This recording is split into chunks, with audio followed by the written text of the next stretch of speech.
Hello, I'm Pam Carruthers of HealingStars.com. This is the crazy, intense, powerful, stressful full moon of the 19th of August 2024, set for London, and I use whole signs to represent the houses. It truly is the most powerful full moon that I have seen in a long time. And esteemed astrologers such as Rick Levine has really brought to my attention how extraordinary this is. We have got challenges, to say the least. Everything you see in red is a challenge. It's a square or an opposition. And always at a full moon, the sun is always opposite the moon. So here's the sun in Leo, sign it belongs in. It's summer, it's Leo, it's wonderful. And the moon is always going to be opposite in Aquarius. The reason it's so crazy is, first of all, let's look at Uranus. It's at the exact same degree as both the moon and the sun, 27 degrees. And Uranus is the wild card. Uranus, we can never, astrologers, we cannot never predict what Uranus will get up to. It's been around a long time, and it was discovered at the time of the French Revolution, the American War of Independence, and the Industrial Revolution in the UK. And it represents revolution. It is lightning in the sky, that shocks you. It really does take your breath away. And that's the quality that we've got here. It's so unpredictable. The other T-square is where's Venus, 18 of Virgo, and here's Saturn at 17 of Pisces. It's retrograde. And look at this, at 17 degrees of Gemini is Jupiter. So they are all virtually within 1 degree, and Mars at 19 of Gemini, incredibly close. So we have a face-off. We have virtually every single planet is creating a disturbance with other planets. The only planet, interestingly enough, that isn't involved is Pluto. So here's Pluto at 0 degrees Aquarius. It's retrograde. It'll go back into Capricorn. And it's actually, if you look at it, it's actually in a good relationship to Neptune right at the end of Pisces. But they aren't the main players. Aquarius traditionally was governed by Saturn, and new it's Uranus. And both are playing a major part in this full moon. It didn't just come out of the blue. We've had history to look back on, and Rick Levine points out very well. He's got a huge, an hour-long podcast. He's a very good astrologer, just look him up. And what he talks about is when Jupiter and Saturn came together. So because here is Jupiter, there's Saturn, they are forming this square, this right angle. And he talks about that, first of all, as being a crisis in action. And that we can think about those lunar energies that we get every month. We have a new moon, we have a full moon, we have the first quarter moon, we have the last quarter moon. And he references Dane Rudhyar. If you haven't heard of Dane Rudhyar, look him up. But this Jupiter and Saturn came together, and that's a big long cycle, way back in December 2020. So that was the seed. So now we're at this crisis point. And what does Saturn want? It wants the status quo. It's constriction. Jupiter wants the opposite. Jupiter wants expansion.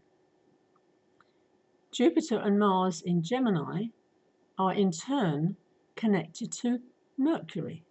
And Mercury's up here. It's literally a day before the full moon, a couple of days, Mercury is combust. It's cazimi, it's called the sun. So Mercury has little power, little ability to communicate with this very crazy full moon.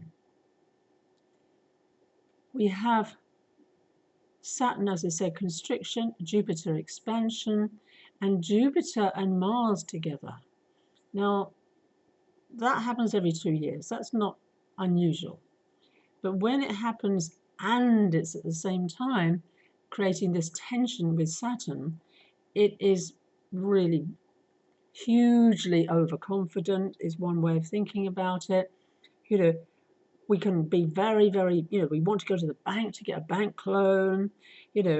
Our energy levels are high. We might feel very lucky, but we're being constricted. We can't move forward because Saturn is holding the reins. If you've ever seen a toddler running along the street, and I have recently, and the mother actually was using reins. They were very fashionable back when I was young. And that's the whole idea. You want to move forward, you want to explore, blah, blah, blah, but you're being held back. It is not a good time to launch anything. Ideally, full moons are times very much about, the public, it's a good time for party, wonderful energy, especially the sun's at the moment is in Leo. But this is a tug of war that's going on. And as I said, it's so unpredictable. It's conflicted energy. That Mercury was actually on the 18th, when it's actually called Cazimi, when it's right next to the sun. And notice also we got Venus involved. And I mentioned Venus. Venus is there as well, being hampered, held back by Saturn. And Venus, as a planet to do with relationships, is not overly happy. Dare I say, it's really not happy in Virgo, Venus in Virgo. It's all about nitpicking. It's all about detail.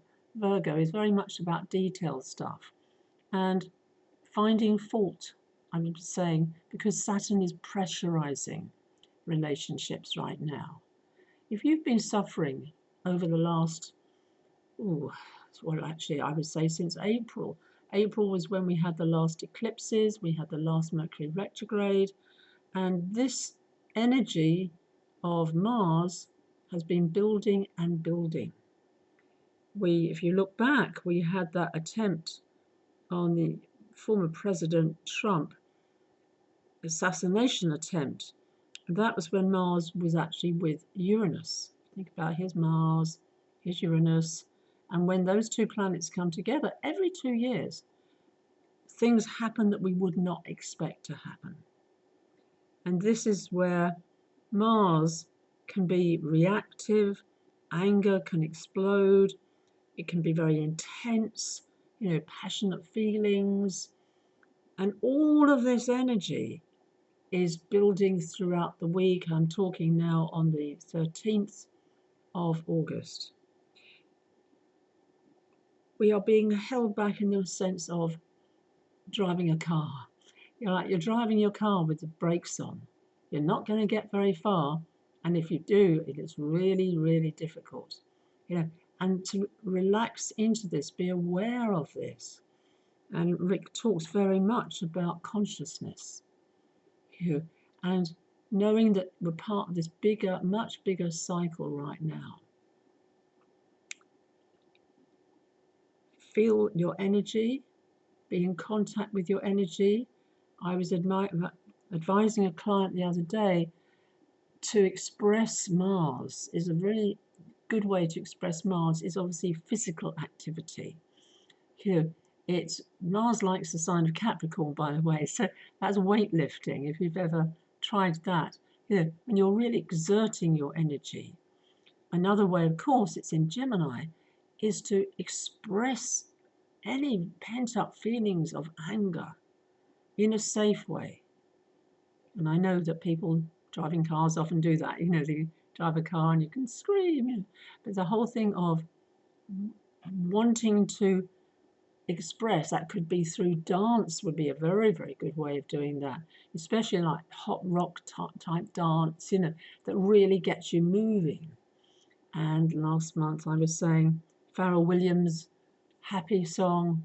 Well, we want something a bit more basically raw energy at this full moon. Use your body to connect with something that is really, really strong, intense, and crazy. So I'm leaving it with you, and I relish your feedback. Thank you for watching. Pam Carruthers of HealingStars.com.